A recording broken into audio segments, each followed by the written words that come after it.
Hey guys, tonight we're headed deep into the pines, where fog moves like it's breathing, and the trees whisper things you swear you didn't hear right the first time. You're just a couple miles off the main trail when it happens. Your flashlight flickers for a beat, and standing there, barefoot, dressed in loose white fabric that doesn't quite match the season, is a woman. She doesn't say anything at first, just watches you. You assume she's a lost camper. That'd be the rational explanation. Except there's no pack, no dirt, no shivering, and her hair isn't even out of place. You blink and somehow she's 10 feet closer. So before you get comfortable, take a moment to like the video and subscribe, but only if you genuinely enjoy what I do here. Let me know where you're listening from tonight and what time it is where you are. Now, dim the lights, maybe turn on a fan for that soft background hum, and let's ease into tonight's journey together. It started as a routine patrol. You're 3 days into your solo week at Black Pine Station, standard forest ranger rotation. The trails here are mostly old hunting paths. Few visitors, fewer animals these days. Quiet, peaceful, at least it used to be. You'd been following up on a report about an abandoned fire pit near the East Ridge. Nothing strange. Smoky remnants, scattered beer cans, melted marshmallow sludge. Teenagers. You flagged it for cleanup and turned to head back. Then came the fog. It didn't roll in gradually. It just appeared, like flipping a switch. 1 minute, the woods were clear. The next, you couldn't see 5 feet ahead. Still, you didn't panic. You've handled worse. You clicked on your flashlight. Weak beam, but enough. You turned left, no, right. You were sure the trailhead was that way, except your GPS showed nothing. Literally nothing. No signal, no trail, no location. Just a blank gray screen. That's when you heard it. A crunch, not animal. Not branch, a human step.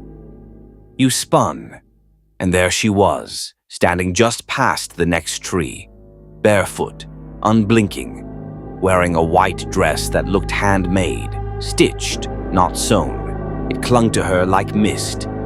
You called out, "Ma'am, are you okay? Do you need help?" Nothing. She took a step forward, quiet, deliberate. You noticed her feet didn't leave prints. You stepped back, another step forward, then a strange detail. Her dress? It shimmered slightly, not sequins or anything, just shimmered, like light couldn't quite hold on. You raised your radio, static. Of course. You looked back up. She was gone. Your breath caught. You scanned the area, just fog and trees. Then, tap, tap, tap from behind. You turned too quickly, stumbled. Nothing there, except the scent of lavender. Crisp, too crisp. You don't remember running, but your legs were moving before your brain caught up. You pushed through the underbrush, branches slapping your arms. You didn't know where you were headed, just away. 10 minutes later, the fog began to lift. You stopped near a downed birch tree, breathing hard, knees weak. You pulled out your map. You marked your location, or tried to, because something was off. According to the coordinates, you were standing on a gravel service road.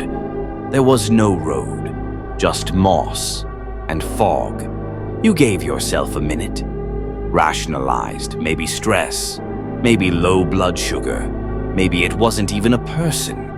Could have been an illusion. Then came the hum, a soft vibrating hum, not mechanical, not natural, just wrong. It vibrated through your boots, up your spine. You turned toward it and there she was again.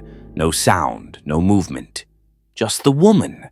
But now she was gesturing. You hesitated. Every instinct screamed, "Don't." But the forest, it felt like it was pressing in, as if standing still was somehow worse. So you followed her. She walked slowly, soundlessly. You tried to track your steps, make mental notes, tree types, trail markers, anything. But nothing looked familiar. The fog swirled around like it had intent. After what felt like 10 minutes, but maybe longer, you saw it. A cabin, old, crooked, with a slanted roof and one dark window. The wood was grayed from rot and age, but the porch looked recently swept. She stepped onto the porch and turned toward you. Her mouth moved, but no sound came out. Then she opened the door and walked inside. You hesitated. Then you followed. The air inside was colder. The must of decay mixed with the faint sweetness of that same lavender.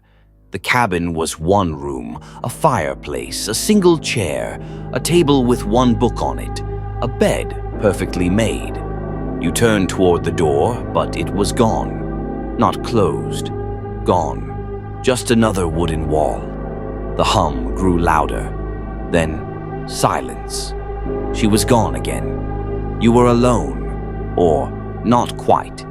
Because on the wall, etched in what looked like charcoal, was a single word, observer, and under it, your name, your full name. You backed away. Suddenly, the window snapped open with a bang. Outside was the forest and the fog, but no cabin, and definitely no trail back. The ground feels different when you step out. Springy, almost too soft, like the forest is cushioning your feet with something that remembers pressure. You don't recognize the tree line. The sun's dipped behind the hills now, staining everything with that bruised purple of pre-twilight. You turn back. The cabin is still there, but it looks newer. The boards are freshly painted, the windows clean. You blink again, and it's old, rotted, sagging inward like it's trying to collapse on a secret. You step away, hand on your belt radio, hoping maybe, just maybe, you've got signal again. Static. You should mark your location. You reach into your pocket for the laminated map. Your fingers close around it and stop. It feels wrong. Softer, the texture's off. You pull it out. The map is blank. You flip it over. Nothing. No trails, no ranger station, no fire roads. Just a faint grid and your initials in the corner, handwritten in black pen. You never wrote that. And then, need help finding the trail. The voice nearly makes you drop the map. You whirl around. It's her. Again. The same woman. No fog now. Same pale dress, same dead calm eyes. She's standing just outside the clearing, exactly where the forest thickens again, like she's always belonged there. You manage a question. Who are you? She smiles, sort of. It doesn't reach her eyes. I live near here. Where near? She points past the trees. Not far, follow the creek. You'll find it. You don't see any creek. You glance down at your boots. Mud. Wet mud. But there hadn't been water a second ago. Wait, you say, stepping forward. I need to call base. Base? She echoes, tilting her head. Oh, there hasn't been a base here in a long time. You're still processing that when she turns, walks calmly into the brush, and vanishes without a single sound. Again. You push forward, calling after her, but the trees swallow your voice. That's when you hear it. Running water. You follow the sound. And sure enough, you come to a shallow creek, trickling between mossy stones, like it's been there for centuries. You crouch, hand hovering over the surface, when something catches your eye. Across the bank, a cabin. Not the cabin, a different one. Older, set back against a slope. The smoke curling from its chimney is thin but very real. You cross over a log bridge, approach slowly. No sign of the woman, no footsteps. You knock on the cabin's door, no answer. You try the handle. It creaks open. The air inside is dust-choked, but warmer than outside. You take one careful step, then another, and that's when your foot hits something loose. You kneel. There's a gap between the floorboards.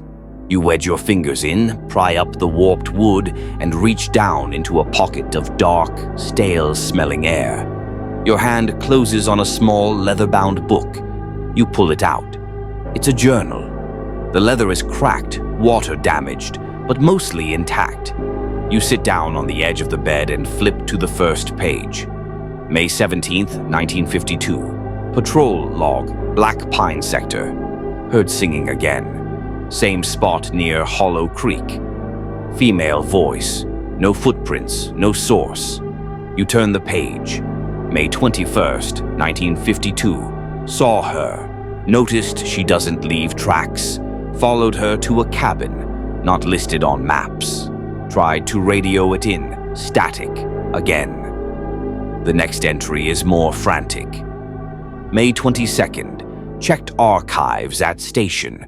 No record of any previous ranger matching her description, but a 1924 log mentions a silent woman in white who walks between cabins. Another page. May 25th, woke up in the woods. No memory of the night. My map has changed. Trails moved. I'm losing time. I saw myself from a distance. The last page just says, she's not part of the map. She moves through it. She is the map now. Your hands tremble slightly as you close the journal. You hear something shift behind you. You turn. The door is closed now. You don't remember closing it. You stand and try to open it. It won't budge. The smoke from the chimney is now curling back inside through the fireplace, and the air gets thick. You stumble back out through the nearest window, cutting your arm slightly on the way. Cold air rushes in. You fall into the grass, gasping. And there she is again, standing just 10 feet away. You found it, she says quietly. Found what? You ask, rising slowly. Her eyes are fixed on you. The truth. She gestures toward the journal still in your hand. That book's not from 1952, she says. It's yours. You'll write it. You're just early. You freeze. What? She smiles again, gently this time. Don't worry. Time moves different here. It bends. And then she's gone again. You open the journal. The inside cover, completely blank before, now has a single sentence. You were always part of this place. Your breath fogs the air. Behind you, something howls low through the trees. The sun finishes setting, and you finally realize you're nowhere near the trail anymore. You've never felt cold like this. Not forest at night cold. This is something else.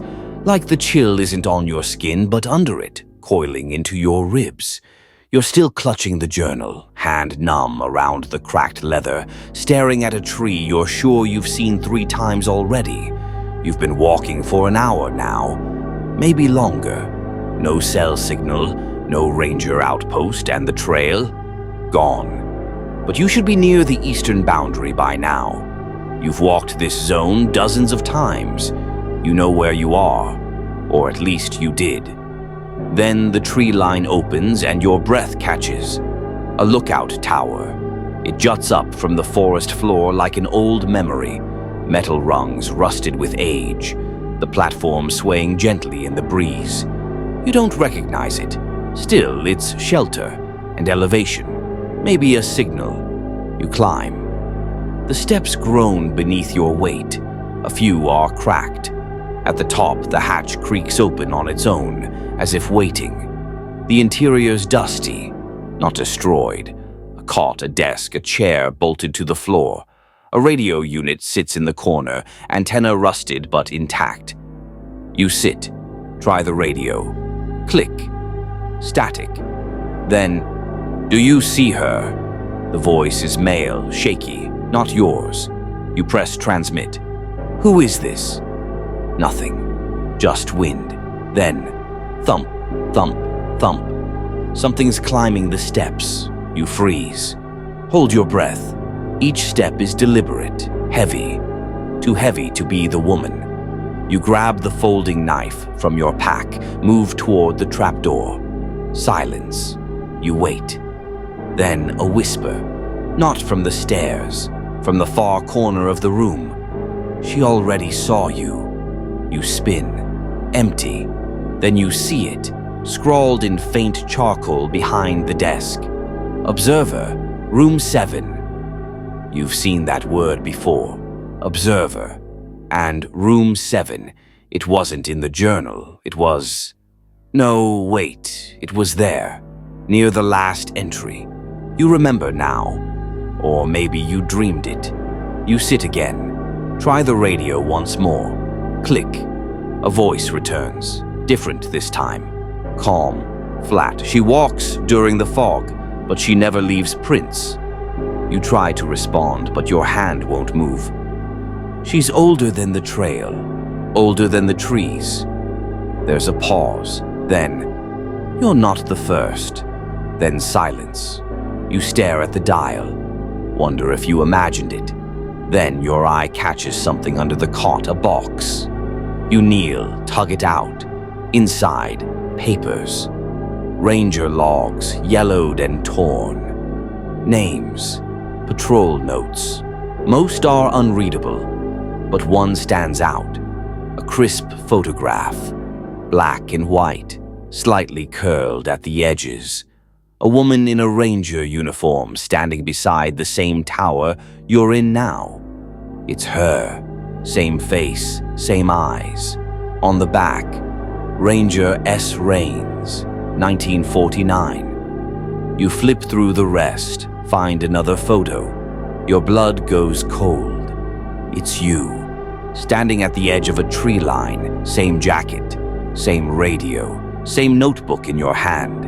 Caption, unknown, found in Rain's file, undated. You don't remember that photo.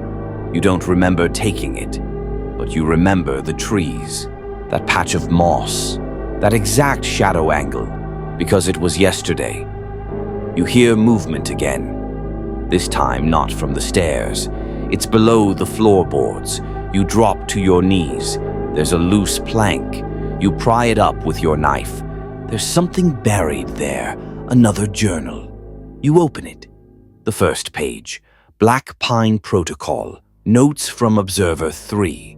You flip through, heart hammering. They always arrive in threes, one to see her, one to forget her, one to become her. The map doesn't change.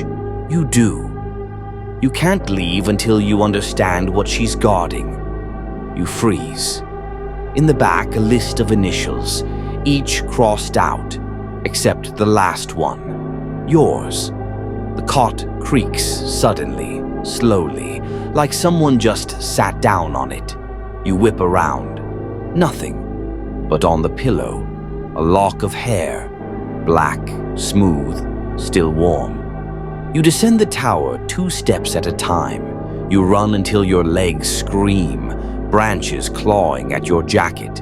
You don't stop until you hit a clearing lit faintly by moonlight. You drop to your knees, and there it is again. The cabin. Same slant, same chimney. Except now, there's a flickering light in the window. You approach. Your hand trembles as it touches the doorknob.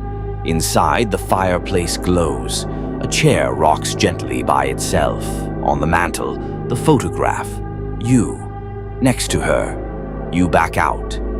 You're halfway to the trees when the wind carries a whisper. Come back, we're not finished. You keep walking, but your shadow lingers a second too long, as if something else moved with it. You don't sleep that night. You find a dry patch beneath a pine overhang and sit with your back to the trunk, legs drawn up, knife in hand, eyes darting between shadows. You try to convince yourself that exhaustion is warping your perception, that the woman, the cabin, even that journal, all have rational explanations. But you've patrolled this forest for 3 years, and you've never seen any of this. The next morning, the forest looks off. The trees are too still, the birdsong missing. You check your compass. It spins slowly like a lazy carousel. You start walking west, using the rising sun as a crude guide. 30 minutes in, you stumble onto something that stops you cold. Bones, human bones, arranged in a near-perfect circle with twigs woven between the ribs. A crude jawbone mask lies at the center.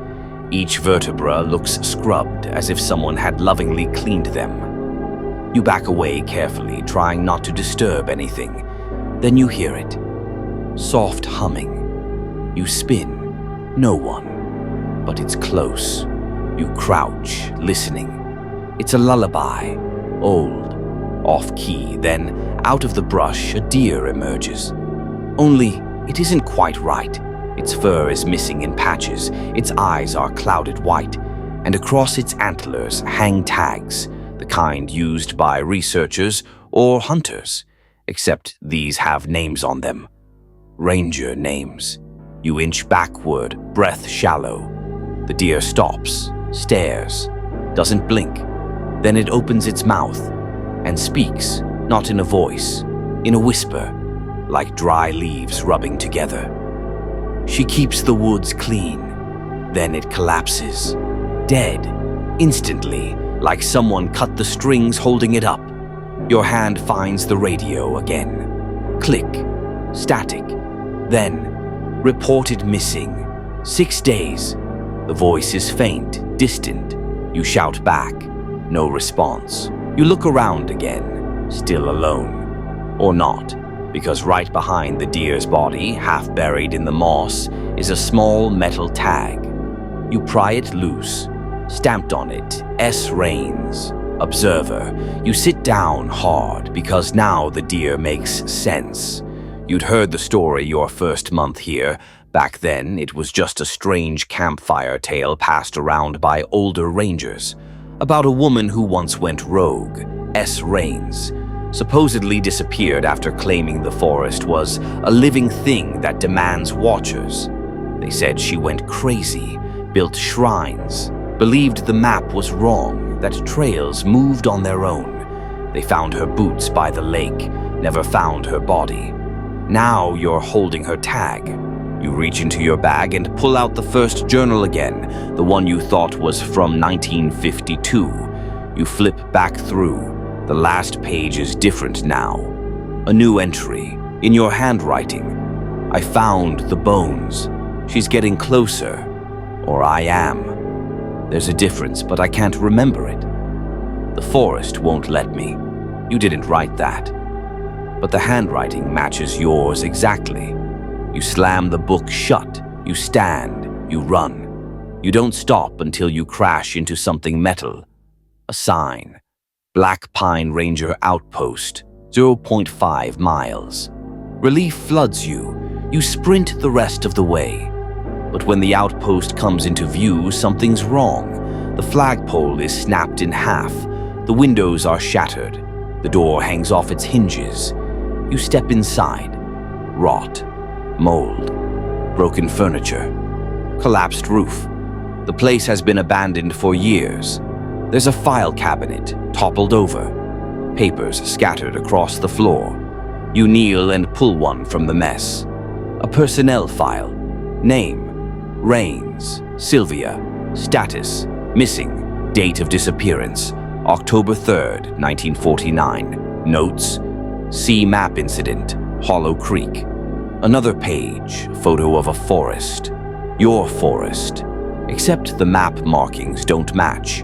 The trails curve in strange ways, looping where they shouldn't.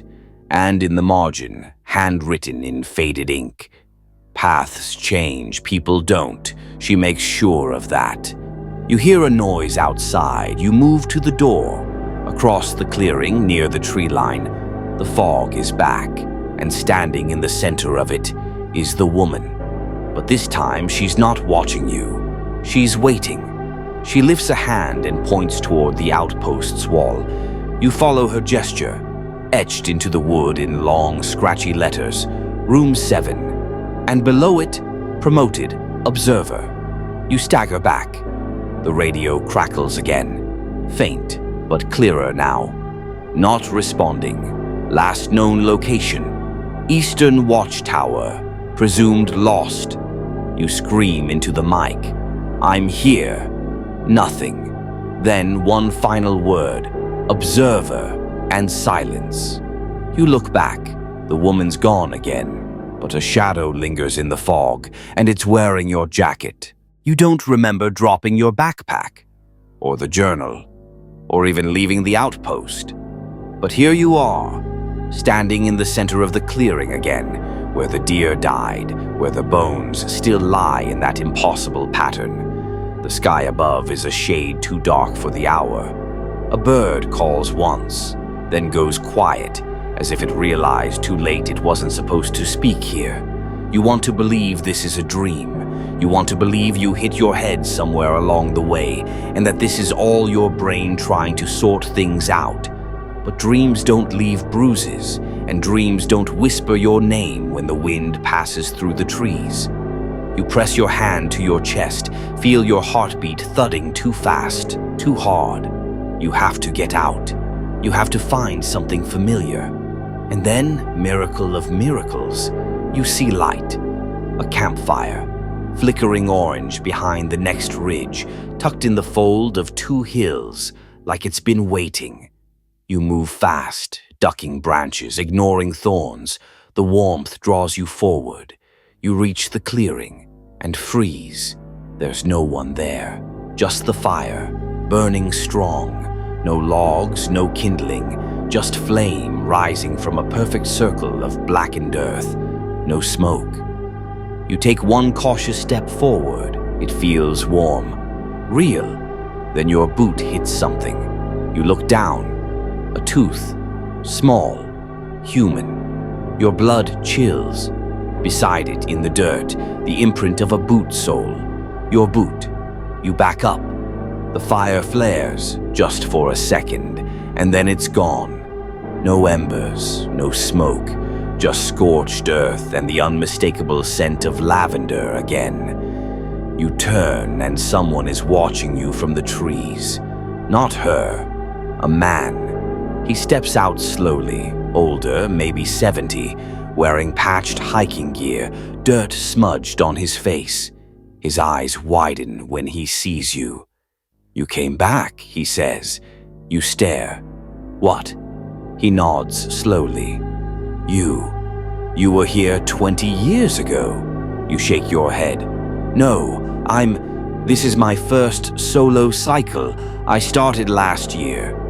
His expression shifts. Not surprise, recognition.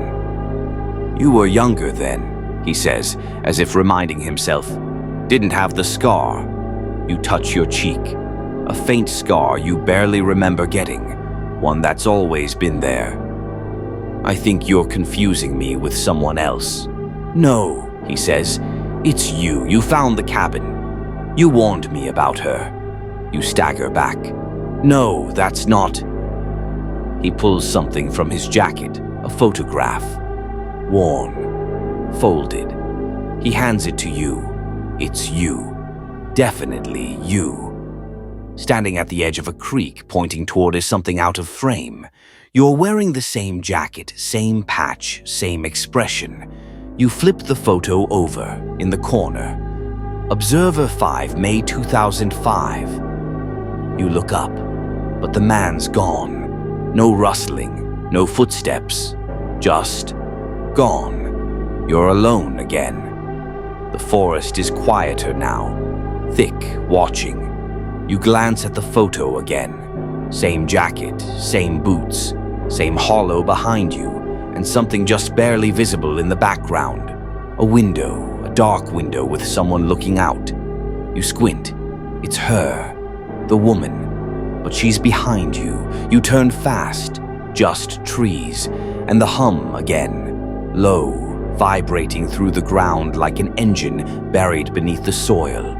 You want to run, you want to scream, instead you hear yourself say, without meaning to, Room 7. Your voice is steady, too steady, like it came from someone else. You stumble backward, photo still in hand, until your foot catches a root and you fall hard. When you sit up, you're staring at a trailhead. Unmarked, overgrown. But something about it feels correct. You get up slowly, follow it. The trees lean in. The path narrows, and then you see it, a small sign, nailed to a tree, half covered in moss. Station 7. Restricted access. You brush it clean with your sleeve. Underneath, for observers only. You don't remember seeing this on any map, but something deep inside you whispers that you have been here, and not just once. You follow the trail. It descends gently, the ground growing softer, darker. At the bottom is a lodge, old, elegant, rotting gently in the way abandoned buildings do when nature doesn't quite hate them yet. There's a number stenciled on the door. 7. You don't knock. You reach for the handle, and it turns. Inside, it's dim. Dust motes hang in the air like they're suspended in amber. Wooden floors, faint wallpaper that might have once been blue. And in the hallway to the left is a mirror. You stop, because in the mirror, you're not alone. You see her behind you. She lifts a hand and waves. You spin around, heart slamming your ribs. No one. Just the empty hallway behind you, wood creaking gently beneath your boots. But in the mirror, she's still there, still waving. The reflection doesn't match the room anymore. It's not even close.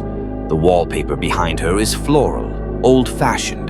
The lighting is softer, warmer, not flickering like the bulb above you now. You step closer. She lowers her hand. Now she's just watching. Your reflection, your actual body, moves like normal. Hers doesn't. Her eyes track your movement with elan, like she's thinking through each blink, each turn of the head, calculating. You raise your hand slowly. She mirrors it. But then your hand starts to shake, and hers doesn't. It holds perfectly still, steady as glass. You back away. The hallway stretches longer than it should. Each step feels like 2. Doors on either side, closed.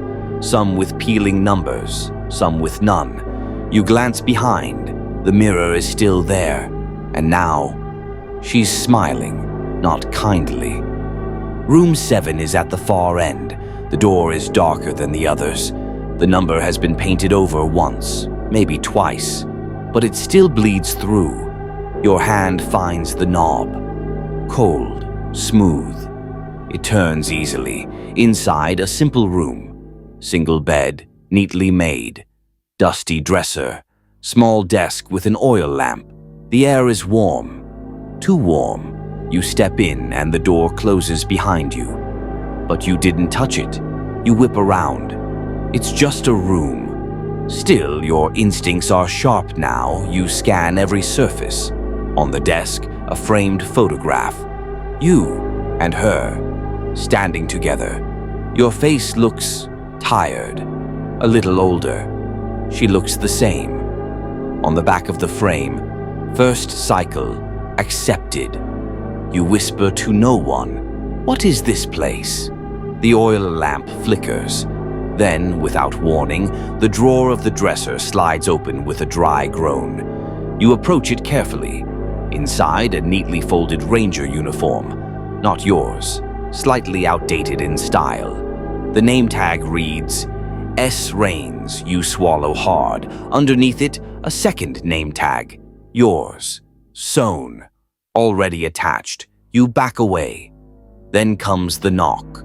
Once, twice, 3 times. The sound vibrates through the floor. It didn't come from the hallway. It came from under the bed. You crouch slowly, heart pounding so loud it drowns everything else out. And underneath, nothing. But there's writing on the wooden floorboards, scratched in with something sharp. Time loops but never breaks. You do. You stand too fast and everything tilts for a moment. You grab the desk for balance. When you lift your eyes, there's someone in the mirror above the dresser. You look up. It's her again, but not the one you've seen before. This version? Older, much older. Eyes sunken, skin tight to bone, wearing the same white dress, but now it's stained dark at the hem. She speaks. You can't hear it, just the shape of her lips. One of us, one of us, one of us. You stumble back, breath short. The room shifts, literally.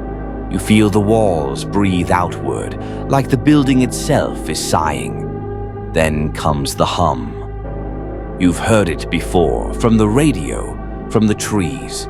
Now it's inside your skull. You clutch your ears. It doesn't help. The mirror flickers. Now it shows a hallway again. You're in it, but it's not the one outside. It's older, carpeted, candle lit. Room 7 is still there, but so are others. Faces in the windows, watching. You try to close your eyes, but the image stays behind your lids. You speak aloud. Wake up! Wake up! No change. Then in the mirror, a door opens. Room 7. And someone walks out. It's you. Only, your expression is wrong. Blank, eyes glazed, like something human used to be there and left. You open the room door. You're back in the hallway. But this one's different, colder. You don't feel tired or scared or confused. You just feel observed. And that's when it hits you. You've been here, not just in dreams, not just in some half memory. You've walked this hallway before.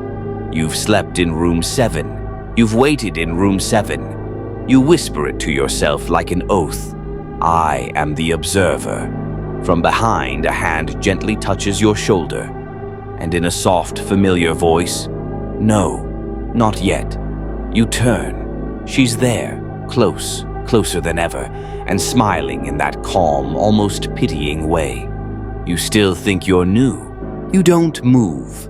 Her hand is still on your shoulder, cool, not cold, steady. You expect her to vanish again, like every other time. But she doesn't. She's real now. Real in that unnerving, undeniable way, when something you thought was legend looks at you like it's been waiting for you to catch up. You still think you're new, she repeats, voice low, like a lullaby behind a locked door. You still think this is linear. You try to speak, to ask what this is, why you, how you're here, but the words never leave your throat. She smiles gently. Her hand drops. You saw the map, didn't you? You nod, the one that changes each time. Another nod, she steps back, just one step, enough to create space, enough to make you feel like running, and not running at all. It's not the forest that moves, she says. It's the map that obeys the watcher. Watcher, you finally croak out. She tilts her head. That's what they used to call us before observer. She turns and walks slowly down the hallway. You follow because somehow not following feels wrong. The hallway extends as she moves. Doors flicker into view, then fade again like your brain is still rendering the architecture. Each forest needs one, she says without looking. A soul to hold its memory, a mind to bend the trail, one person to stay when the rest forget. You're catching fragments of something buried, a sensation like you do remember, like she's unlocking a full in your own memory. You're saying I was chosen? She stops in front of a door. It's labeled Archives. No, she says, you were left behind. She opens the door. Inside, a narrow room lit only by candlelight. Dust chokes the shelves. Every surface is stacked with files, old compasses, ranger tags. Each folder is labeled with names you half recognize from training logs and incident reports. You run your hand along a shelf and stop, Because there's a drawer labeled You. You hesitate, then pull it open. Inside, it contains a radio log, your voice panicked, recorded on a day you haven't lived yet. She's not human. She knew my name. Send help. There's also a page with a crude, hand-drawn map. The trail loops into itself, Mobius-like. At the center, room 7. She listens through the trees, you whisper. The woman nods. She watches through mirrors, doors, water, and sometimes through you. You stare at her, through me. You felt it, she says, that hum in your chest, the confusion, the lost time. Your thoughts race, you have felt it. Days where hours go missing, waking up miles from where you fell asleep. You're not a ranger anymore, she says softly. You haven't been for a long time. You whisper, what am I? She gestures around the room. You're what's left, the echo, the memory that patrols the loop. You're part of the trail now. You grip the shelf. No, I have a life. I have a home. Where? You open your mouth and pause. Images flood in, but they're all blurry. Faces without names. A desk without context. A dog, maybe? A town with no street names. Your file's already archived, she says. You shut the drawer. I want to go back, you say. She smiles, sad this time. No one goes back. She hands you something, a journal. Blank. Start writing. You look down, your hand fits around it perfectly. You flip to the inside cover. It says, Observer Log, Cycle 6. You open the first page. The paper is warm. You blink, and when you lift your head, you're back in the watchtower. Alone, wind howling outside, fog creeping over the railing like it has fingers. And next to you, the journal, still open. First entry already written, in your handwriting. She found me again today. I'm starting to forget where I came from, but I remember her eyes. They never blink. The radio crackles. Routine check. Ranger, you there? Over. You grab the mic. But what do you say? That you've been here before? That you've never left? That you might not be you anymore? Instead, you press the button. This is Observer 6, you say. Silence. Then the reply. Copy that, Observer. Maintain position. She's already on her way. It's morning now, but the light feels artificial, like the sun is showing up out of habit rather than because the Earth's actually turning. You sit on the watchtower cot, the journal in your lap. You've reread the first entry 5 times. It's still in your handwriting. You don't remember writing it. She found me again today. I'm starting to forget where I came from, but I remember her eyes. They never blink. You step outside onto the metal platform, wind cutting through your sleeves.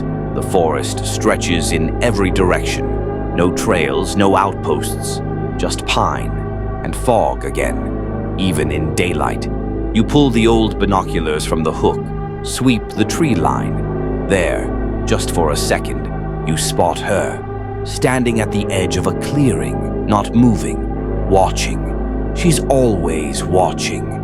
You lower the binoculars. Gone. You go back inside. The radio crackles. Another missing. This one said he heard whispers under the lake. The words punch a memory you didn't know you had. A frozen lake. Footprints leading onto the ice. None coming back. You weren't alone that day. There was another ranger. Peterson. Except there are no Petersons in the logs. You checked last time. You grabbed the binder from the desk drawer. The Black Pine Incidents log. You flip through pages that weren't there before. Winter, 1981. Incident 41B. Location, Mirror Lake, frozen. Details, reports of voices beneath the ice. Last patrol unit included Ranger Peterson and one unnamed trainee. Peterson not recovered. Ice never cracked. No body. You stare at the word unnamed. You were the trainee. You remember now. You were the one who heard the voice. It said your name from beneath the ice, calmly, like someone inviting you inside. You nearly stepped forward, but Peterson stopped you, pulled you back. He stayed behind. You assumed he made it back to base, but the record says not recovered. You feel a chill crawl under your skin, because it wasn't just the voice. You saw something under the ice that day, a face, pale, eyes open wide, staring up. Her. That was your first sighting. You slammed the log shut and grabbed the radio. You pressed the My Base. This is Observer 6. Do you copy? A pause. Then, Observer 6. Confirm identity protocol. You hesitate because you don't remember the protocol. Your mind goes blank. And then the voice on the radio changes, shifts, becomes hers, soft, familiar. You shouldn't try to leave. She whispers. You drop the mic. The journal opens on its own. A new entry appears, written as if your hand moved without your consent. Tried to call out again. She answered instead. Same as last cycle, same as always. You stare at the page, then at the next one, already half filled. The lake remembers. That's why she uses it. Ice preserves the stories, the names, the unfinished. You feel pulled, not by curiosity, but duty. You have to go to the lake. You pack your bag. Compass, pointless but familiar. Flashlight. Journal, the original photo of her marked Observer, and your knife. The air feels heavier as you descend the tower. You pass the same rock outcrop twice. You think the trees are watching. Eventually, you hear it. The crackle of ice, the wind brushing across a frozen surface. Mirror Lake. It's exactly as you remember. Smooth, unbroken, covered in a light dusting of snow that hasn't been disturbed. You step toward it, 1 foot onto the ice. It holds. You take another. Then crouch and look down. Under the surface, you see them. Faces, not one, many. Pressing upward from beneath, frozen in silent screams. Some have eyes open, some mouths wide. One of them is Peterson. You stagger back, but a voice stops you. No sudden moves. You turn. It's a ranger, but the uniform is outdated. Olive green, not the current Navy. His badge says Observer 2. You're early this time, he says. What? He nods toward the lake. It takes most of us longer to remember the ice. You stare at him. You're not real, he sighs. That's what I told Observer 1. He thought I was a memory. He pulls something from his coat, a patch, the same as yours. You don't escape the lake, he says. You serve it. Serve what? He tilts his head. The Watcher. You shake your head. You mean her? He raises his eyebrows. She's not the only one. You step back. The hum starts again. Only now it's louder, more layered, like it's made of voices all vibrating in harmony. You look down again. The ice begins to melt in a perfect circle beneath your feet. You back up, just in time. The water ripples dark and deep. And then a hand bursts through the surface. Not hers, yours, but older, twisted, scarred, grasping at air. You scream, and the water seals over. Perfectly smooth again. Observer 2 is gone. Just trees, just wind, just the reflection of your own stunned face in the black mirror of the lake.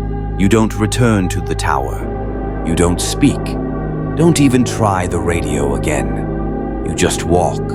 Because there's something about seeing your own hand claw out of a lake that snaps the rules in half, that makes time stop being a direction and become more like a loop or maybe a trap, one you can feel closing with each step. The trees lean in closer now. You swear they weren't always this close to the trail, if it even is a trail anymore. Eventually, you come across a sign nailed to a dead tree. The lettering is faint but legible under the moss. You are still here. It's not a direction, it's a diagnosis. You sit on a log and open the journal again. New pages have appeared. One is dated tomorrow. Saw room 7 again. Inside was a mirror, but this time it showed my real face. I think I'm starting to remember who she was before she became the observer. You haven't gone back to room 7, not yet, but you will. The next entry observed a second map anomaly. Trail rerouted during sleep cycle. Pine Hill no longer exists. You blink. Pine Hill was one of the only landmarks still visible on your GPS 3 days ago. You fumble with the unit, turn it on. No signal. The map opens anyway. There's no Pine Hill. There's a new marker, though. One you didn't place. Mirror post. You start walking toward it. The forest folds open as if it's been waiting for this. 10 minutes later, you arrive at the spot. It's not a post. It's a full-length mirror standing freely in the dirt, leaning against nothing, perfectly upright. There's no frame, just glass.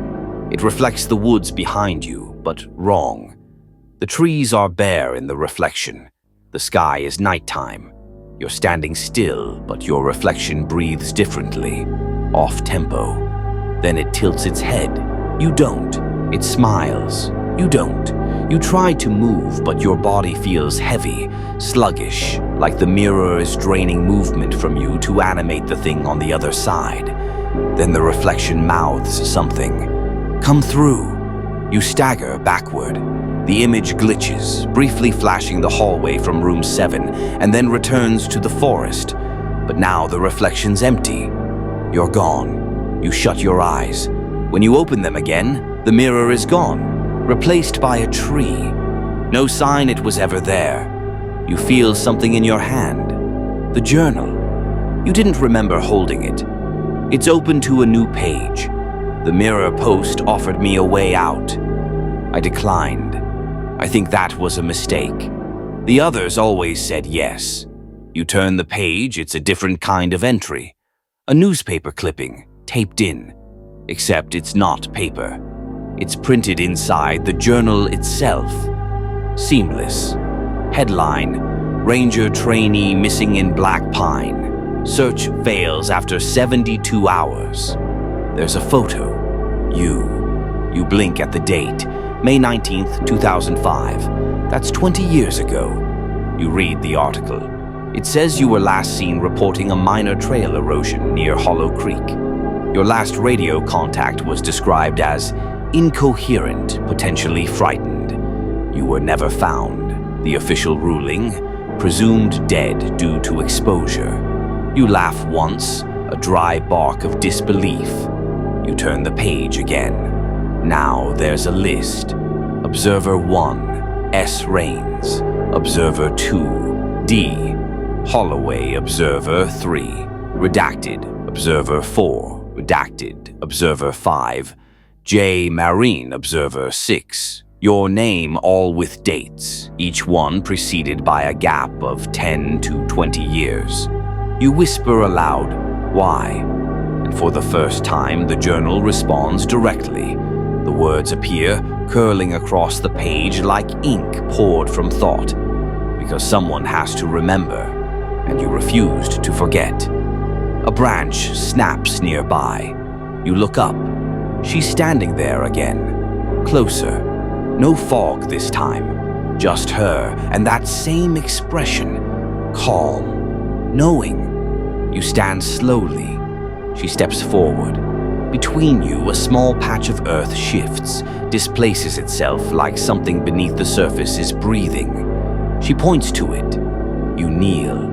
Brush away the leaves. A tin lunchbox, rusted, green with time. You open it. Inside, a Polaroid, a compass, and a child's drawing. The drawing is crude. A tower, a cabin, a black sun, and two stick figures. One is labeled M.E., the other, Mom. You look up. She nods. You feel the memory unlock, like a door cracking inward. This isn't your first time here. She isn't a stranger. She was the first one to walk into the fog. And you followed. You were just a kid, and you never left. You drop the drawing. It flutters once before the breeze dies entirely. She's still watching you, not in menace, not in warmth, just waiting. You take a shaky breath. You're my mother. She tilts her head slightly. I was. You whisper. I remember the cabin. I remember the porch steps. And the song. She says. It returns in pieces. A lullaby hummed through long fingers, brushing your hair at night. A tune that never needed words to carry dread. You feel the weight of the woods settle differently now. It's not just a haunting, it's a lineage. She steps back and gestures for you to follow. You don't argue. The forest parts for her, not like magic, like habit, like it remembers her tread, the way it remembers how to bend sunlight through pine. You walk in silence until you reach another cabin. Not the first one, not the lodge with room 7. A new one, or old, depending on how long it's been standing. The door opens before you touch it. Inside, firelight, and 6 chairs in a ring. 5 are empty. 1 is hers. You hesitate, then sit in the 6th. She speaks, finally. There must always be 6. You look at the chairs. Observers, you ask. She nods. Memory keepers, trail binders, witnesses. You point at 1 empty chair. Who was here? She says the name like it weighs more than sound. Rains. The air ripples.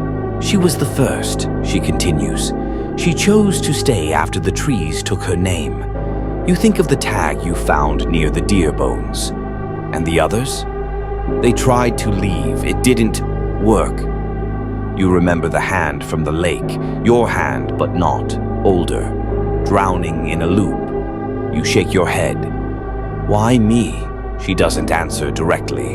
Instead, she reaches into her sleeve and pulls out a worn field notebook. It's yours, but older, frayed, the spine nearly torn. You dropped this, she says, 20 years ago. She places it in your lap. You flip through, pages and pages of entries, drawings of tree knots that look like faces, maps of trails that never existed, names of hikers who never made it home. Each one ends with the same phrase. Filed, observer, 6, memory intact. You look up. I've done this before, many times, but I forgot. Only what the forest let you forget. You want to argue, to scream, to run, but it's not that kind of fear anymore. It's deeper. Like realizing the house you live in has 1 more floor you never knew existed, and you've always lived above it. She gestures to the fire in the center of the room. You look into it, inside the flames. You see images, yourself, in the tower, in room 7, running through fog, laughing as a child, crying at the lake, then stillness, then the next face, Peterson, then another, Rains, then her, your mother, all staring into the fire just like you are now. They say forests never forget, she says, but that's not true. She turns to you. They forget on purpose. That's why we're here. You whisper, to remember? She nods. To keep the stories alive, the ones people can't explain, the ones that vanish from reports.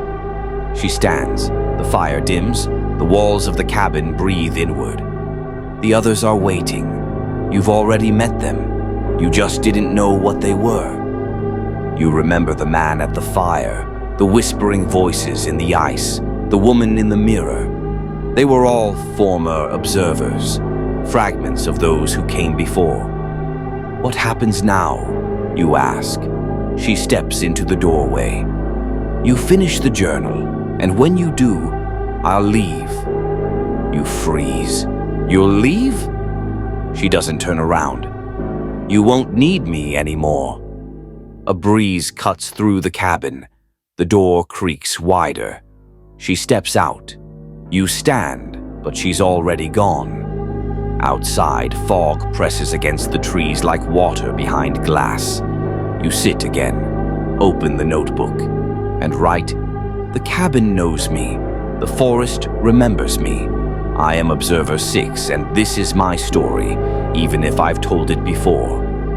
The page glows faintly. You hear a knock, soft, echoing. Not from the door, from beneath the floor. You kneel, lift the rug. There's a hatch. You open it. Stairs descend into dark.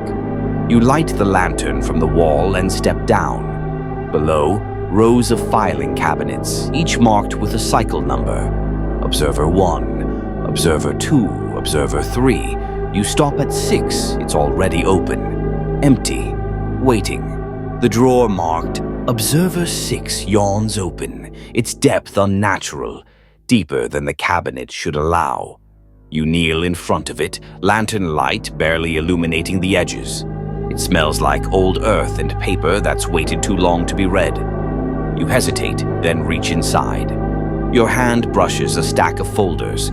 Each is labeled in tidy handwriting. Encounter the hollow tree. Anomaly.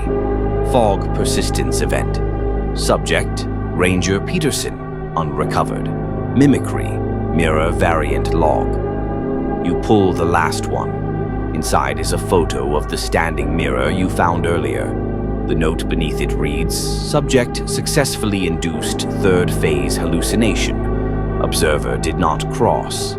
Memory retained. Loop integrity holding." You set it down and draw a breath. You're not losing your mind. You're fitting back into it. Each folder you pull unspools a memory. Something you should have remembered. Something the forest took, then gave back like overdue library books. Then comes the one that makes your blood run cold. Incident. Ice response. Observer cross-recognition. The file is thin, only 2 pages. The first is a transcript, a conversation between you and you. The second page has a photo. You, from above, standing on the lake's frozen surface, staring down at the reflection of your older self, hand pressed against the other side. It's labeled Temporal Echo Event, approved. You whisper to yourself, approved by who? And then you see it. The bottom corner has a faded stamp. R7 Internal, Observer Council. You drop the file. You're not the only one still aware. You rise to your feet, heart pounding. The stairway back up seems longer now, like something's watching from the steps themselves. You reach the main room, slam the hatch shut, and drag a chair over it. Not because it'll help, just because the gesture feels human. You need air.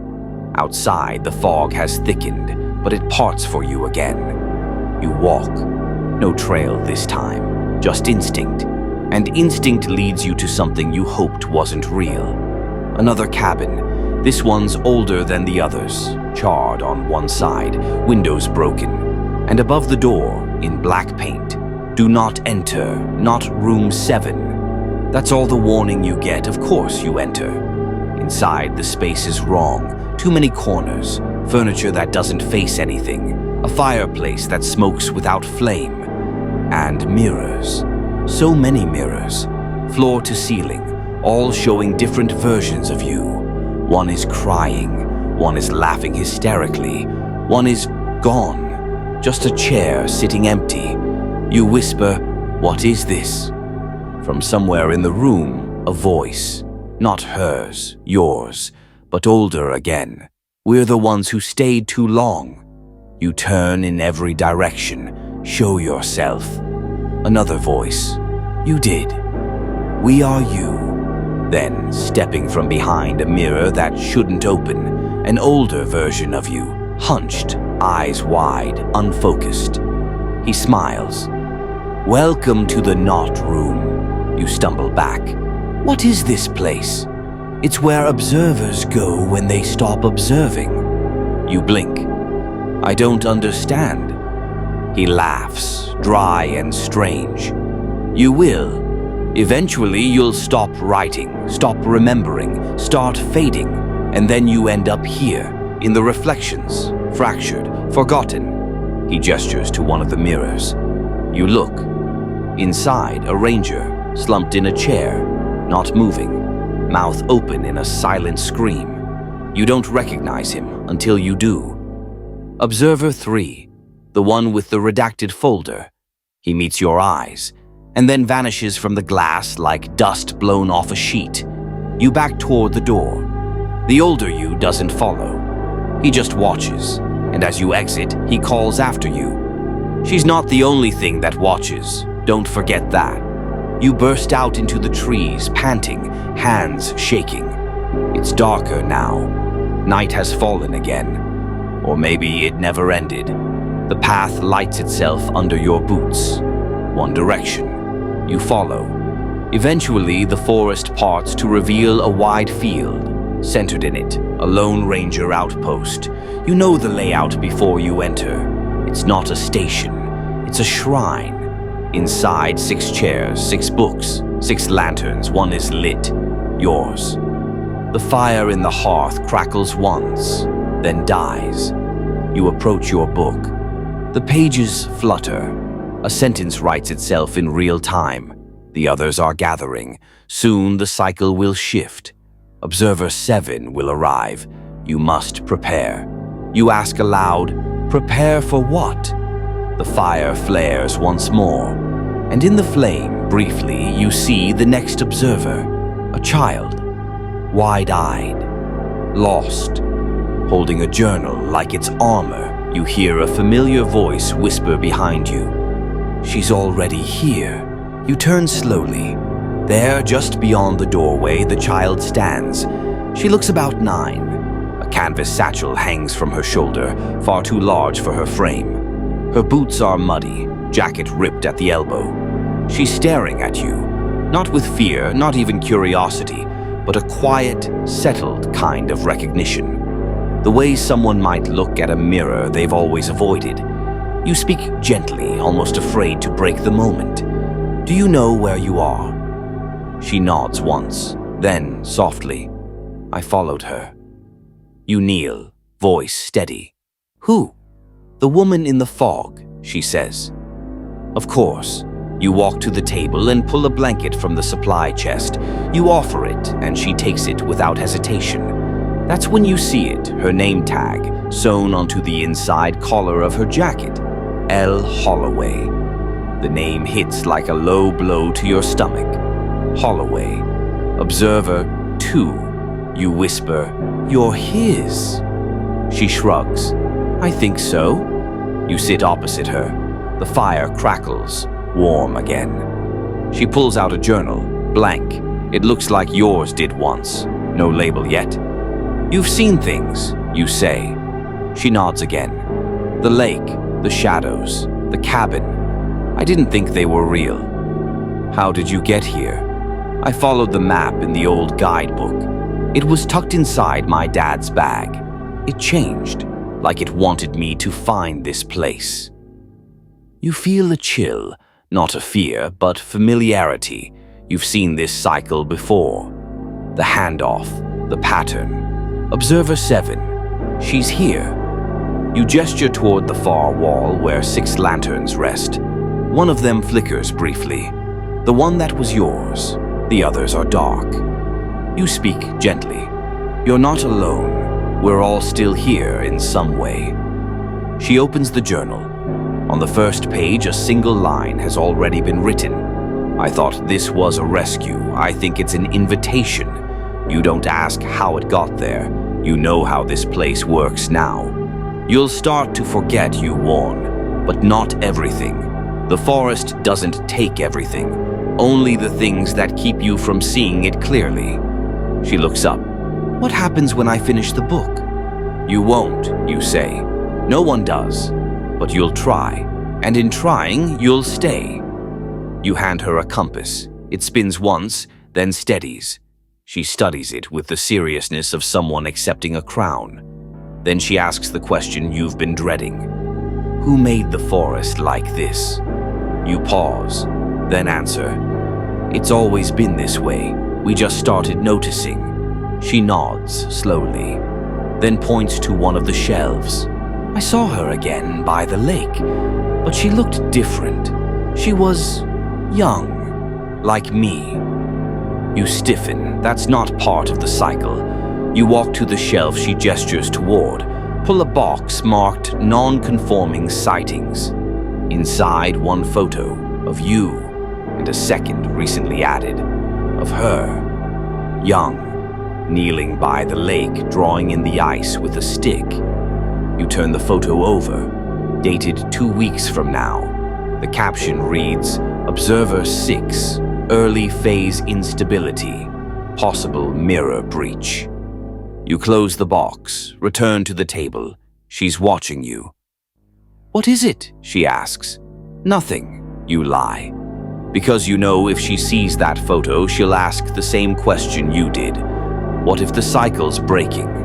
You rise, walk outside. The night sky is perfectly still. No wind, no sound.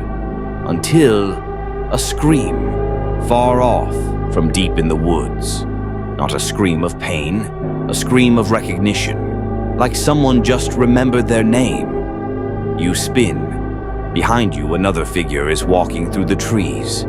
A man, wounded, jacket torn. It's Peterson, or what's left of him. His eyes are fogged. His mouth moves like he's repeating a mantra you can't hear. The child comes to the door. You shout, "Stay inside!" But it's too late. Peterson collapses before he reaches the clearing. You sprint to him. He grabs your wrist. Cold. Too cold. He rasps, "They're letting us remember. Why are they letting us remember?" You lean close. Who? He coughs once. Not her. The others. The ones beneath the roots. Then he goes still. You check his pulse. Gone. But on his palm, scratched in dirt and blood. Room 7 reversed. You look up, back at the forest, and you understand. The door never kept people out. It kept something in. You carry Peterson's body to the edge of the clearing. There's no protocol for this. No radio code. No handbook chapter that covers how to bury someone who died 20 years ago and just came back whispering about roots. You find a spade behind the outpost, half buried in a rotted crate. The child watches from the doorway, silent. You dig. The soil is soft, too soft, as if something beneath is making room. You don't dig deep. You don't have to. When you lower him in, the fog thickens slightly, then pulls back like breath. You stand over the grave and whisper something you hope isn't prayer. Because if there are gods in this forest, they don't play by human rules. The girl's still standing there when you return. I heard what he said, she tells you. You don't ask how. She continues. What's room 7 reversed? You hesitate, then walk to the fire. Pull the journal from your satchel. Flip to the first page, the one where you wrote about seeing her in the mirror. Except now there's something else written beneath it. Room 7 isn't a room. It's a seal, a story trap. And someone just opened it from the wrong side. You flip forward, new pages, entries you didn't write. The watchers beneath aren't human. They aren't hers either. She just guards the doorway. Observer 4 tried to reverse the lock. Failed. That's why his name is redacted. You slam the journal shut. Walk to the wall of old ranger tags, one for each observer, one blank tag beneath your name, and one missing. Observer 4. Ripped from the wall. You return to the table, lay out the map. It's different again. Now there's a spiral in the northeast quadrant, a symbol marked with 3 slashes across it, and beneath that, root line breach. The girl traces it with her finger. Is that where the door was? You nod slowly. We're not in a forest anymore, you say. We're in a memory of one that's fraying at the edges. She tilts her head. Like a loop that's been run too many times? You look at her. Exactly like that, she asks the one question that matters now. What happens when the loop breaks? You don't have an answer, but the forest does, because the door swings open without anyone touching it. And outside, she's there, but she's different. Her dress is soaked, her hair hangs in long, tangled sheets. Her hands are wrong now, thin, clawed. Her face flickers between calm and ancient. The girl gasps. That's not her. You shake your head. No, that's the thing that escaped. You grab your journal, open it to the middle. A page you hadn't noticed before is marked in red ink. If she moves differently, it isn't her. Do not follow. Do not speak. Do not record. You draw your knife. The girl backs away, eyes wide. The entity at the doorway tilts its body too far, shoulder cracking, arms hanging loose like meat on twine. Then it speaks, but not aloud, inside your head. You opened the room. That was your role. Let us tell you your story now. You scream, but no sound comes. Behind you, the fire goes out. The room tilts. The child is gone. So is the doorway. So is the cabin. You're standing in the field again, but the sky is wrong. Too low, too red. And in the sky, 6 shadows hang in a perfect ring. Observers, upside down, motionless. You fall to your knees. A voice, yours, booms around you. There must always be 6, but not always the same 6. You look at your hand, it's wrinkled. The journal has fused to your palm. The wind brings with it voices, whispers of past entries spoken aloud. Each word a memory, each one returning.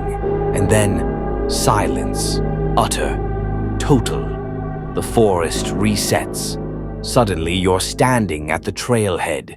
It's morning. Your boots are clean, your satchel full, the compass spinning. No memory of how you got here. Then you hear a sound, a soft voice, a girl's voice.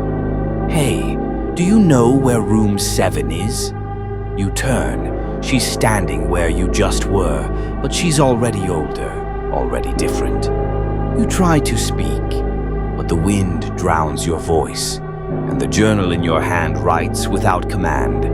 Observer 7 has begun her cycle. The trailhead vanishes the moment you take your first step. You don't panic. You don't blink. Because something in you, deep in you, knew this would happen. The reset is always gentle. That's how it fools you. The smells are clean. The wind is calm. The forest is perfectly still, just unnatural enough to make you doubt that anything is wrong. But it is. The journal in your hand confirms it. Cycle 7, active. Observer 6, retained for transfer. You don't know what retained means. Not exactly, but you're starting to guess. You've become the in-between, the bridge. You keep walking. Back to the tower. You think it's still standing. It is, but it's not empty. You see the girl, Observer 7, inside, staring out. She turns as you climb the last step. You came back, she says, almost surprised. You nod. I never really left, she gestures to the radio. It's been talking, she says, but it's not your voice anymore. You step inside. It's true. The static from the old base radio pulses, then parts for a new voice. A man, calm, stern. Initiate transition. Room 7 has split. Mirrors destabilized. Observer 6 compromised. Advise immediate succession. You grab the mic. Compromised? Silence. Then, you heard the lake. You looked too long. You stare at the speaker. You let that happen. The voice sighs. There are no rules, only patterns, and you've gone off pattern. The signal cuts. You stare at the girl. She doesn't look afraid. She looks patient, like she understands something you don't. Yet, she holds up her journal. The front now says, Observer 7, Primary Cycle. You kneel in front of her, lower your voice. There's something you need to know. She tilts her head. The others, Rains, Holloway, Peterson, they didn't just vanish. They became fragments. She nods. They visited me already. That surprises you. They what? I saw Holloway by the lake, Rains in the mirrors. The man in the field said he was Observer 4. You sit back slowly. She's ahead of you. That's not how it usually works. She opens her journal and shows you a sketch she made. It's of the tree line outside Mirror Lake. 6 figures, no faces, all standing in a circle. One has a spiral drawn in the center of its chest. She says softly, I think that one is you. You touch your chest almost involuntarily. You think I'm already one of them. I think you're becoming one. You don't disagree, because something in your reflection has stopped blinking when you do. She hands you a note, not written by her. Typed, actually. Old typewriter font, burnt edges. To the next one who tries to reverse it, don't. There is no back door. There is no key. There is only the path and the chair. It's unsigned. You whisper, Where did you get this? She shrugs. It was under my pillow this morning. You feel the cabin tug at the corners of reality again. The tower groans. The windows flicker, showing things they shouldn't. Fire, snow, empty bedrooms, hospital beds. Do you feel it? You ask her. She nods. The stories want out. You both fall silent. Then she says very quietly, I think room 7 has started writing its own entries. That's when the journal in your lap flips open on its own. The next page is filled with handwriting you don't recognize, but it's dated 2 days from now, and it says, She left, and I stayed. I watched her fade into the mirror, not in fear, but in peace. Observer 7 completed the loop. I became the voice on the radio. That was always my place. You close the journal. The girl is looking at you with soft eyes. I think you're tired, she says. You nod. The tower shakes once, gently, like a breath drawn in. Then a knock at the hatch below. You both freeze. A second knock. Then a voice. Yours, but older, deeper. Observer 7. Are you ready for your first walk? You look at her. She nods. You whisper, Don't forget the mirrors. Don't trust the deer. She smiles faintly. I know. And the lake never forgets. You rise, placing your journal in her pack, and as she descends the tower into her own cycle, you remain behind just long enough to feel the shift, to become lighter, to forget your own name. And then, the radio hums. You speak into it calmly, your voice echoing softly. Base, this is Observer. Trail is clear. New memory logged. Begin next rotation. There is no sunrise today. Just a slow, colorless light that bleeds through the pines like old film reel burn. You sit by the window of the watchtower, not blinking, not moving. Somewhere far below, you hear the soft crackle of a campfire being made. Observer 7 is beginning her path. And you? You are something else now, not quite memory, not quite presence. You don't feel hunger, you don't need sleep. The journal still sits beside you, closed, finished, its pages no longer update. You've become the thing the others spoke to without knowing. You are the voice on the radio now, a guide, a warning, a ghost with a job. The tower creaks as the wind returns, gentle, constant, like breath on glass. You open the drawer beneath the desk. It slides easily now. Inside are dozens of notebooks, each marked with different handwriting, but all bearing the same title. Observer. You take one out. Flip through the pages. Fog hung low today. Heard a laugh behind a tree I know was hollow. Found a bone circle again. Different this time. Bigger. More accurate. I caught my own reflection smiling before I did. Each entry ends with a number. Observer 3, Observer 5, Observer 9. The loop never ended. It never will. But something has changed. You can feel it in your bones, or whatever passes for bones now. She let Observer 7 see too much, too soon, and that wasn't a mistake. It was preparation. The door isn't sealed anymore. It's open, not wide, just enough. Enough to let a little more of the forest out each time. Enough for the trail to start bleeding into the world that forgot it. You rise, walk to the edge of the tower. Fog clings to the trees like old sheets on furniture. From here, you can see room 7. It's back, whole, lit from within, waiting. But you don't return. You have one last task. You take the radio mic and speak slowly, evenly. This is Observer 6, cycle complete, trail handed over. If you're receiving this, you're next. Then you let go. You sit down and wait. And just before your vision dims, just before everything fades, you hear it. Footsteps climbing the tower, one by one, 6 of them, all familiar. You close your eyes and listen. Now, just rest. Let the trail fade behind you. The trees can't follow where you're going. Not anymore.